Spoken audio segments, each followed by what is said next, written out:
Hello, today I will show you how to change the hot end on the DittoPro-R 3D printer. It's a quick and simple tutorial. First of all, please make sure that the printer is cooled down and not hot. Then proceed to lower the hot end cover. Now turn the butterfly knob counterclockwise to release the hot end.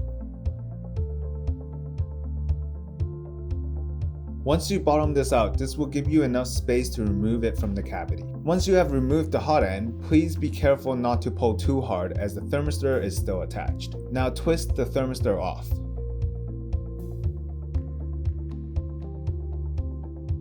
After we remove the hot end, we can swap it with a new one. Install the thermistor back into the hot end.